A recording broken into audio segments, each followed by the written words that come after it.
Tuhin Hossain Prince বারবার আপনাদের দুইজনের কথায় উঠে এসেছে যে একটা গণতান্ত্রিক ধারায় ফেরাটা ছিল মূল চ্যালেঞ্জ, বিশেষ করে জুলাই অভ্যুত্থান বা 5 আগস্ট পরবর্তী সময়। আমরা সেই ধারায় ফিরলাম, 12 ফেব্রুয়ারিতে ফিরলাম এবং একটা নির্বাচিত সরকার এলো, আমাদের একটা প্রাণবন্ত সংসদ আমরা দেখতে পাচ্ছি। কিন্তু যে আকাঙ্ক্ষাগুলো ছিল, অর্থাৎ ধরেন বৈষম্যহীনতা ছিল, অর্থাৎ আমি একটা দেশকে যেমন দেখতে চাই নাগরিক হিসেবে, সেরকম একটা দেশ গড়ে উঠুক যে দেশে আমার কথা বলবে, আমি আমার কথা বলতে পারবো, আমার অধিকার নিশ্চিত হবে।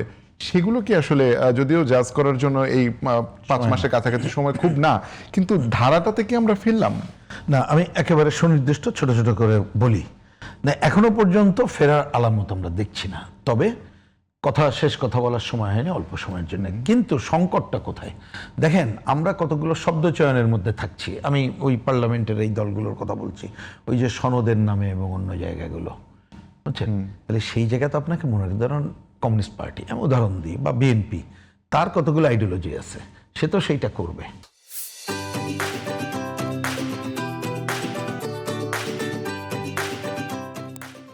আমি তার বাইরে কতগুলো বাধ্য করতে গেলে আমাকে তো যুক্তি তর্ক দিয়েই সামনে এনে জনমতকে নিয়েই করতে হবে।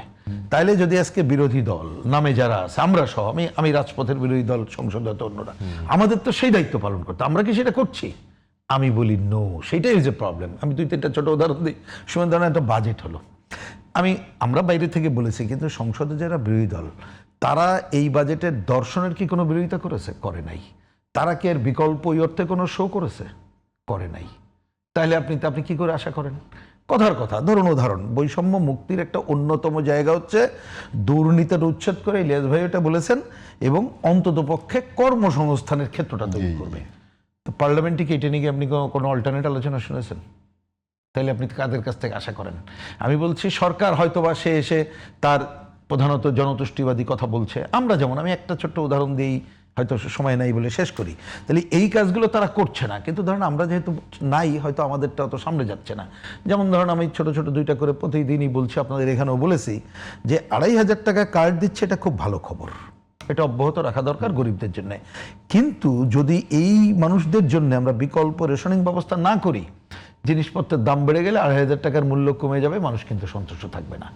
কৃষকের 10-12 লাখ মানুষকে কৃষি মওকুফ করা ভালো খবর, কিন্তু ওই কৃষকের বীজ, সার, পানি, কীটনাশক যদি কম দামে না দিতে পারি, উৎপাদন খরচ কমিয়ে না আনতে পারি, এবং সে যেটা উৎপাদন করে ওইটা লাভজনক মূল্যে যদি কিনতে না পারি, ওই কৃষক কিন্তু আবার হতাশ হবে।